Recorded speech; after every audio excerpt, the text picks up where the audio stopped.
ఓటమిని జీర్ణించుకోలేకపోతుండ్రు. 2 నెలలు గడవక ముందుకే ప్రభుత్వాన్ని విమర్శిస్తుండ్రు. అసహనంతో కేటీఆర్ నోటికొచ్చినట్టు మాట్లాడుతున్నాడు. రాష్ట్రాన్ని దోచుకోవడంతో ప్రజలు ప్రతిపక్షంలో కూర్చోబెట్టిండ్రు. లెక్కలతో సహా అవినీతి పరుల చిట్టా బయట పెడతాం. డిప్యూటీ సీఎం భట్టి విక్రమార్క చేసినటువంటి వ్యాఖ్యలు చూసుకోవచ్చు. నిజంగా ఇప్పుడు ఒక విషయంపై చాలా మంది ఏమంటారంటే, ఇప్పుడు అది తీర్మానం వల్ల ప్రశ్నిస్తలేడు, తీర్మానం వల్ల ప్రభుత్వానికి వ్యతిరేకంగా ఎప్పుడు కూడా మాట్లాడలేదు. వ్యతిరేకంగా మాట్లాడింది గత ప్రభుత్వంలో కూడా. అక్కడ జరిగినటువంటి ఏదైతే అవకతవకలు ఉన్నాయో ఆయన అని చెప్పినాం. తర్వాత ఏవైతే మోసం ఉందో, ఇచ్చినటువంటి హామీ మోసం ఉందో, ఆ మోసాలకు సంబంధించి మాట్లాడినాం. అయితే ఇప్పుడు కూడా ఏమంటున్నారంటే, ఇప్పుడు ఎందుకు మాట్లాడతలేరు, ప్రభుత్వం వచ్చింది కదా, ప్రభుత్వం రాగానే ఇక మొత్తం బాణాలు ఎక్కువ పెట్టేసి మొత్తం ఇష్టం వచ్చినట్టుగా తిట్టాలంట. అరే బాబు, ఒక విషయం గుర్తుపెట్టుకోండి.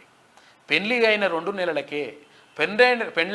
నెలలకే పిల్ల పుట్టాలంటే పుట్టది అని చెప్పేసి పెద్దలు అంటుంటారు. వాస్తవమే కదా. పెళ్ళైన 2 నెలలకే పిల్ల పుట్టదురా నాయన.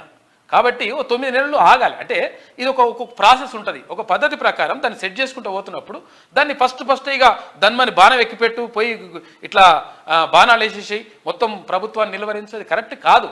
మీరు అర్థం చేసుకోవాలి. ఏ ప్రభుత్వానికైనా మినిమం 6 నెలల సమయం ఇవ్వాలని ఏ ప్రతిపక్షంలో ఉన్న ప్రతి ఒక్కరు కూడా అనుకుంటున్నారు. అరే 8.5-9 సంవత్సరాలు గడిస్తే కూడా గత ప్రభుత్వం ఉంటే పసికూన తెలంగాణ, బుడ్డ తెలంగాణ, చిన్న తెలంగాణ, చిన్నారి తెలంగాణ అని చెప్పేసి డైలాగులన్నీ చెప్తే కూడా మనం నమ్ముకుంటూ వచ్చినాం.